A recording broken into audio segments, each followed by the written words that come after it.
रामपुर गांव में निखिल नाम का एक लड़का अपने माता पिता के साथ रहता था। निखिल बहुत दिनों से बेरोजगार था और काम की तलाश कर रहा था।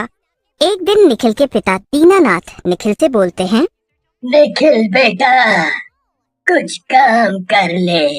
मैं धीरे धीरे बूढ़ा होता जा रहा हूँ और मेरी आंखें भी कमजोर हो गई हैं। मैं आपकी सारी बात समझ रहा हूँ पिताजी, लेकिन मैं क्या करूँ? इतना काम ढूंढने पर भी मुझे कोई काम नहीं मिल रहा है। मैं क्या करूँ? तभी निखिल की माँ विमला वहाँ आ जाती हैं और बोलती हैं, बेटा, मैं कब से कह रही हूँ कि तू अपने मामा रोशन के पास मुंबई चला जा, वो जरूर तुझे कोई काम दिलवा देंगे। विमला की बात सुनकर निखिल हंसने लगता है और बोलता है, माँ, तुम भी ना सचमुच मामा से बहुत प्यार करती हो। अरे भोली माँ, मामा वहाँ धोबी घाट पर काम करते हैं और मुझे भी वही दिलाएंगे। मैंने इतनी पढ़ाई लिखाई धोबी बनने के लिए की है। बेटा निखिल, कोई भी काम छोटा या बड़ा नहीं होता। फिर तुम्हारे मामा तुम्हें कितना प्यार करते हैं। जब तक कोई नौकरी नहीं मिल रही, तुम वहीं जाकर काम कर लो। फिर अपने माता पिता की जिद के कारण निखिल मुंबई अपने मामा के पास चला जाता है। रोशन भी निखिल को देखकर बहुत खुश होता है और अगले दिन निखिल को अपने साथ धोबी घाट पर ले जाता है। निखिल इतने बड़े धोबी घाट को देखकर हैरान हो जाता है और बोलता है, अरे बाप रे मामा जी, ये कितना बड़ा धोबी घाट है। इतने बड़े धोबी घाट में तो हमारे 10 गांव समा जाएं। सही कहा भांजे, ये सचमुच बहुत बड़ा है और अब से तुम्हें यही काम करना है जब तक तुम्हारी कोई अच्छी सी नौकरी नहीं लग जाती। फिर निखिल उसी घाट पर काम करने लगता है। निखिल बहुत ही ईमानदार और मेहनती होता है। एक दिन निखिल को काम करते करते देर हो जाती है और रात होने लगती है। अरे, काम करते करते पता ही नहीं चला कब रात हो गई। ऐसा करता हूँ, घर चलता हूँ, नहीं तो मामा मेरी चिंता करेंगे। ऐसा कहकर निखिल वहाँ से जाने लगता है। तभी उसे पीछे से कोई परछाई दिखाई देती है जो उसे आवाज दे रही होती है। निखिल आवाज को सुनकर पीछे घूमता है, लेकिन उसे कोई नहीं दिखता। ये देख निखिल हैरान हो जाता है और सोच में पड़ जाता है। निखिल सोच ही रहा होता है कि तभी उसके कंधे पर एक हाथ आता है। ये हाथ उसके मामा रोशन का था। रोशन निखिल को बोलता है, क्या हुआ बेटा, तुम यहाँ ऐसे क्यों खड़े हो? मैंने कहा था ना कि घाट पर ज्यादा देर तक काम करने की जरूरत नहीं है। चलो घर चलें। मामा, मैं घर के लिए ही आ रहा था, लेकिन यहाँ कोई था जो मुझे बुला रहा था और फिर एकदम से गायब हो गया। फिर निखिल रोशन को अपने साथ घटी पूरी घटना बता देता है, जिसे सुनकर रोशन बोलता है, तुम्हारा वहम होगा बेटा, लेकिन तुम उस घाट पर ज्यादा देर रात तक काम मत करो। फिर रोशन और निखिल अपने घर आ जाते हैं। निखिल खाना खाकर अपने कमरे में सोने के लिए चला जाता है और जब रात में निखिल सो रहा होता है तभी उसे एक सपना आता है। सपने में एक आदमी खून से लथपथ होता है और निखिल को मदद के लिए बुला रहा होता है। आदमी की आवाज सुनकर निखिल उसके पास जाने लगता है, लेकिन तभी उस घायल आदमी का एक हाथ बढ़ने लगता है और निखिल की गर्दन पकड़ लेता है। निखिल चिल्लाने लगता है। निखिल की आवाज सुनकर रोशन उसके कमरे में आ जाता है और निखिल को उठाते हुए बोलता है, उठो उठो निखिल बेटा, क्या हुआ?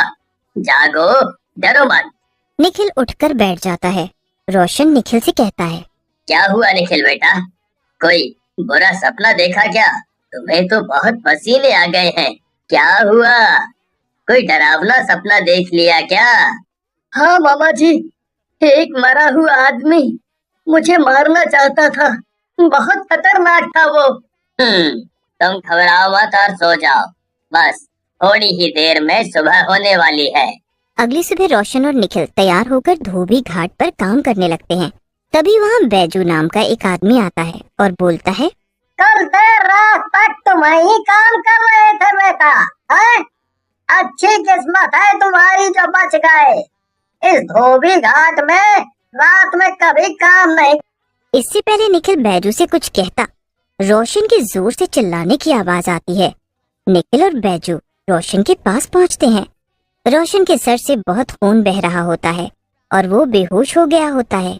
ये देख निखिल बोलता है, मामा, मामा, तुम्हें क्या हो गया? अरे कोई मेरी मदद करो, एम्बुलेंस को बुलाओ। फिर आसपास के बाकी लोग रोशन को लेकर हॉस्पिटल में छोड़ देते हैं। कुछ समय बाद रोशन को होश आता है और वो रोशन के पास जाता है। मामा, तुम्हें ये चोट कैसे लगी मामा? भांजे, ये चोट मुझे उसी परछाई ने दी है जो तुम्हें दिख रही थी। वो तुम्हें मार डालेगा, तुम उसके रास्ते में आ गए हो। मैं अब जिंदा नहीं बचूंगा। मेरी मौत पक्की है।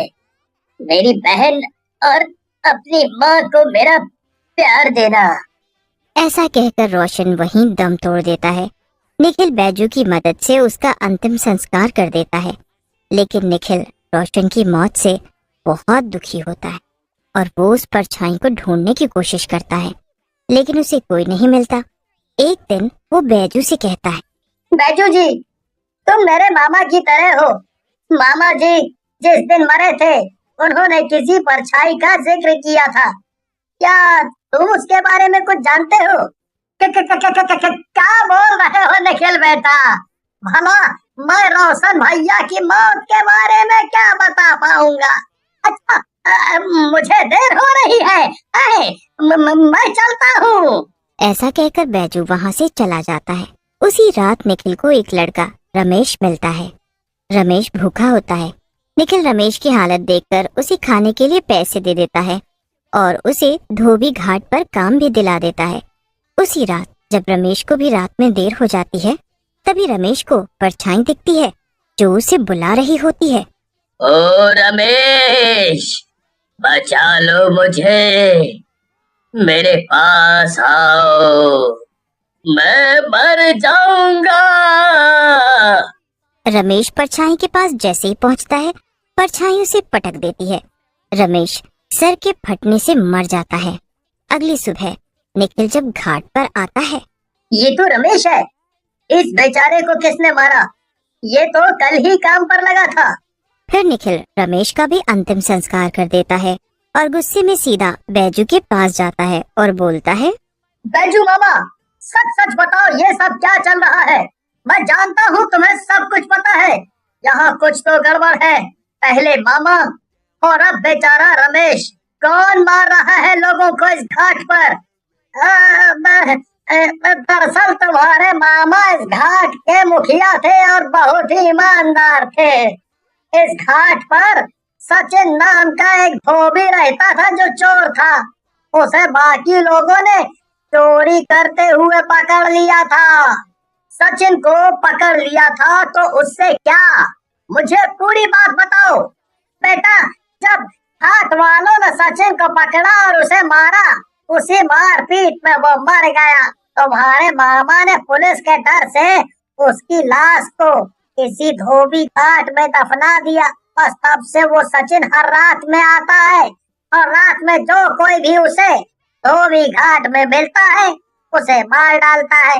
ये तो तुम सबने गलत किया, लेकिन उस सचिन ने भी कुछ ठीक नहीं किया। मैं उस सचिन से जरूर बात करूंगा।